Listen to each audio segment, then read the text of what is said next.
Assalamualaikum, kembali lagi di channel Legowo Story. Sebelum lanjut ke videonya, mohon bantuannya untuk subscribe channel ini. Terima kasih. Bab 2973, Aku membiarkanmu pergi, tidakkah kamu dengar? Tepat ketika Chen Ping tidak dapat mengetahuinya, tiba-tiba seorang lelaki tua dari peringkat ketujuh dari alam tubuh bugar datang di depan Chen Ping. Nak, serahkan pecahan jiwa es yang kamu ambil, dan aku bisa menyelamatkanmu. Melihat Chen Ping menurunkan tubuhnya, lelaki tua itu berpikir bahwa Chen Ping telah menemukan pecahan jiwa es.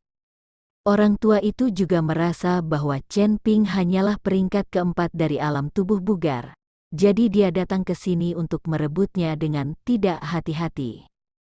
Dari sudut pandangnya, Chen Ping akan dengan patuh menyerahkannya jika dia mengancamnya. Chen Ping melirik lelaki tua itu dan berteriak, dia tidak punya waktu untuk bermain dengan orang ini, dia harus mempelajari dengan cermat mengapa orang-orang ini mati, dan bagaimana kultivasi mereka masih belum hilang. Kamu sangat berani, kamu berani berbicara dengan orang tua seperti ini, kamu mencari kematian. Pria tua itu tampak yakin. Tepat ketika lelaki tua itu penuh amarah, Chen Ping tiba-tiba datang ke depannya dan menamparnya. Tamparan ini langsung mengejutkan lelaki tua itu. Aku menyuruhmu pergi, tidakkah kamu dengar? Jangan paksa aku untuk membunuhmu. Chen Ping menatap lelaki tua itu dengan dingin dan berkata. Orang tua itu ditampar, dan nafas di tubuhnya melonjak seketika, dan dia menggertakkan giginya dengan marah anak baik. Jika kamu berani memukulku, aku akan membunuh. Lengan baju lelaki tua itu berkibar, tubuhnya melompat, dan dia menamparkan Chen Ping dengan telapak tangan. Dia awalnya berpikir bahwa jika dia menakuti Chen Ping akan menyerahkan potongan Bing Wei. Tapi sekarang sepertinya tidak mungkin untuk tidak melakukannya. Chen Ping bahkan tidak melihat lelaki tua itu, tetapi terus mengamati para biksu yang baru saja meninggal. Para biksu ini semuanya sama. Setelah kematian, cahaya putih redup melintas di basis kultivasi mereka, lalu naik ke udara dan melayang pergi. Seolah-olah ada sesuatu yang menyerap kekuatan ini di udara. Melihat Chen Ping bahkan tidak memandangnya, lelaki tua itu sangat marah, dan kekuatan di tangannya sedikit meningkat. Tetapi ketika lelaki tua itu tiba di depan Chen Ping, dia melihat sosok Chen Ping tiba-tiba menghilang. Kemudian muncul di belakangnya. Pria tua itu tiba-tiba menjadi pucat karena ketakutan, dan ingin berbalik tanpa daya, tetapi kepalanya ditampar oleh Chen. Dengan tamparan ini, kepala lelaki tua itu langsung meledak. Untungnya, semua orang bertarung dalam jarak dekat, berebut untuk pecahan jiwa es. Tidak ada yang memperhatikan bahwa Chen Ping, biksu kelas 4 dari badan komposit, menamparkan sampai mati biksu tingkat 7 dari badan komposit. Setelah lelaki tua itu meninggal, Chen Ping menatap dari dekat, dan melihat bahwa tubuh lelaki tua itu juga mulai memancarkan cahaya putih, dan kemudian cahaya putih perlahan melayang ke udara dan menghilang. Chen Ping buru-buru menyapu dengan indera ilahi, tetapi indera ilahi mencapai udara, seolah-olah ada penghalang yang menghalangi dan tidak ada cara untuk menembusnya. Melihat ini, Chen Ping mengerutkan kening, menemukan bahwa tanah harta karun ini tampaknya memiliki semacam konspirasi. Sekarang harta karun itu belum terlihat, banyak biksu telah terbunuh dan terluka. Perebutan itu perlahan akan berakhir, dan Qi Sheng serta Lao Sun bergabung dengan sisi Chen Ping. Sangat bagus di sini, ada cukup banyak pecahan jiwa es, ini sebanding dengan padang salju luas di ujung utara. Gao Qisheng memegang pecahan jiwa es yang dia ambil dan renggut, dengan wajah bangga. Jauh lebih mudah untuk menemukan pecahan gulma es. Chen Ping tidak terlalu tertarik dengan pecahan jiwa es Gao Qisheng, dia terus melihat ke udara, dan benar-benar tidak tahu mengapa ada penghalang di udara. Tuan Chen, berapa banyak jiwa es yang Anda ambil? Li Yun bertanya pada Chen Ping. Aku tidak mengambilnya. Chen Ping menggelengkan kepalanya. Melihat Chen Ping tidak mengambilnya, semua orang sedikit bingung dan tidak mengerti mengapa Chen Ping melakukannya. Pecahan jiwa es telah hilang, dan banyak biksu terus berjalan melewati tanah panas ini, berharap menemukan harta karun lainnya. Tetapi dengan begitu banyak biksu, mereka hampir mencari di seluruh tempat ini, tetapi mereka tidak dapat menemukan apapun. Bab 2974, Pilihan, dan tidak ada jalan keluar untuk tempat ini. Jika Anda terus maju, Anda akan kembali ke titik awal pada akhirnya, seperti lingkaran. Apakah kita akan terjebak di sini? Kata Gao Qisheng dengan wajah cemas. Feng Mozi dan orang-orang dari keluarga Ning juga tampak sedikit panik, karena mereka juga menemukan bahwa bagaimanapun juga, tidak ada harta sama sekali di sini, yang membuktikan bahwa harta itu masih ada di tempat lain. Jadi, Anda tidak bisa pergi dari sini. Pada saat ini, semua orang mendengar suara aneh. Segera setelah itu, mereka melihat 5 pusaran air gelap samar-samar muncul dari kecemerlangan warna-warni di langit. Muncul pusaran semakin besar, dan akhirnya tetap di udara. Kelima pusaran ini persis sama, masing-masing mengungkapkan jejak keanehan, dan ada isapan samar keluar dari pusaran. Apa ini? Ji Yun melihat pusaran yang muncul di langit, dan mau tidak mau bertanya dengan rasa ingin tahu. Yang lain juga melihat ke atas, tetapi mereka benar-benar tidak bisa melihat 5 pusaran itu. Ini harusnya portal atau semacamnya. Kita harus melewati pusaran ini untuk mencapai tempat lain. Mungkin harta karun itu ada di tempat lain, Chen Ping menjelaskan. Lalu pusaran mana yang harus kita lewati? Ji Yun bertanya. Chen Ping dengan hati-hati melihat ke-5 pusaran, dan kemudian menggelengkan kepalanya, karena dia tidak bisa melihat pusaran mana yang aman untuk dilewati. Biksu lain juga mengerti bahwa di antara 5 pusaran, hanya satu yang aman untuk dilewati, tetapi tidak ada yang tahu yang mana. Begitu saja, semua orang melihat ke-5 pusaran air dan saling berbisik, tetapi tidak ada yang bergerak. Tidak ada yang mau bertaruh dengan hidup mereka sendiri. Tetapi dengan berlalunya waktu, 5 pusaran telah menyusut sedikit demi sedikit, dan sepertinya menghilang kapan saja. Melihat pemandangan ini, semua orang panik. Mereka takut setelah pusaran menghilang, mereka akan terjebak di sini selamanya. Sial, karena kamu tidak tahu mana yang aman, mari kita coba satu persatu. Jinran sedikit cemas, jadi dia mengambil seorang kultivator biasa. Kultivator biasa ini memiliki kekuatan peringkat ke-6 dari alam komposit tubuh. Tetapi dia ditangkap oleh Jinsa, tetapi dia tidak memiliki kemampuan untuk melawan sama sekali. Pilih pusaran untuk aku lompati, atau aku akan membunuhmu. Jinsa mengancam pembudidaya biasa.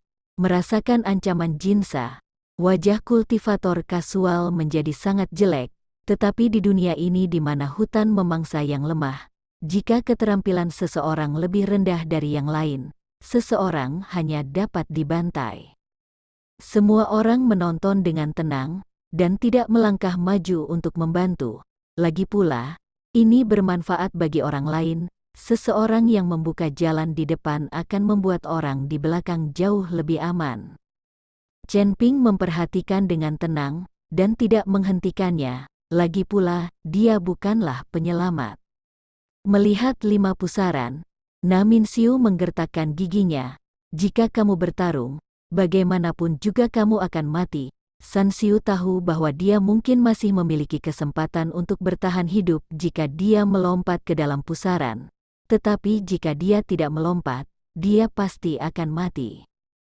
Saya melihat bahwa wajah San Siu memerah, dan kemudian sosoknya bergerak, dan seluruh tubuhnya bergegas menuju pusaran air. Segera, sosok pembudidaya biasa menghilang dari pusaran.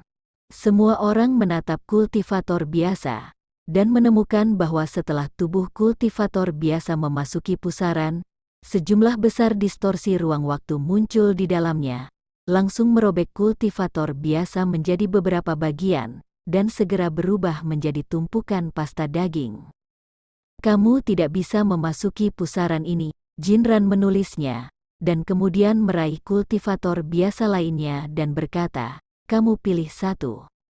Kultivator kasual tidak punya pilihan selain membuat pilihan, tapi kali ini, peluang memilih salah satu dari 4 jauh lebih tinggi. Kultivator biasa ini juga terbang menuju pusaran, tetapi hasilnya sama dengan kultivator biasa pertama. Itu juga terkoyak oleh ruang yang terdistorsi, berubah menjadi tumpukan pasta daging. Kali ini, para pembudidaya biasa itu semuanya ketakutan dan berkeringat, karena takut mereka akan dipilih oleh Jinran. Bab 2975, terjebak. Penggarap kasual ini seperti anak domba yang menunggu untuk disembelih. Tapi Jinsa tidak berniat berhenti, apalagi para pembudidaya biasa ini. 4 kali berturut-turut semua pilihannya salah, dan keempat pembudidaya biasa semuanya tercabik-cabik. Melihat pusaran terakhir, semua orang tiba-tiba menjadi gugup momen berikutnya.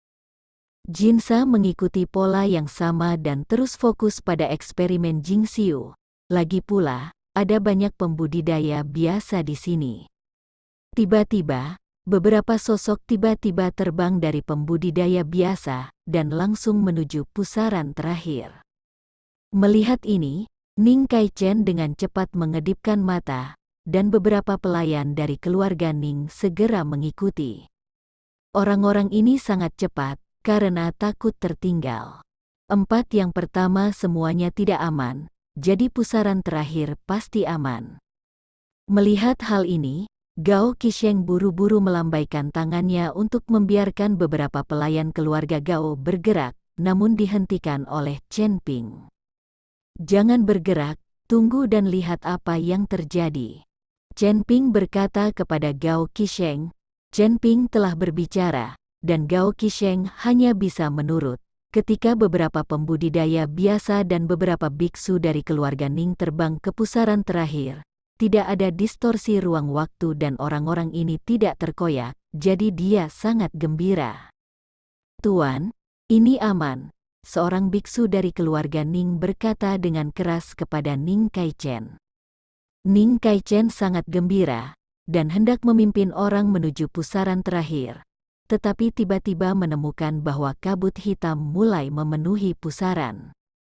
Segera setelah itu, saya melihat para biksu yang masuk terbungkus kabut hitam satu persatu, dan hanya butuh beberapa saat bagi para biksu ini untuk tidak memiliki apa-apa selain tulang belulang. Ini, bagaimana situasinya? Apakah tidak ada yang aman? Melihat ini, Ning Kaichen langsung lengah, dan kultivator lainnya juga berada dalam kekacauan, dan bahkan anggota Liga Iblis tersegel pun panik. Rusak, apakah kita benar-benar akan terjebak di sini? Mengapa tidak satu pun dari 5 pusaran yang aman? Harta karun macam apa ini?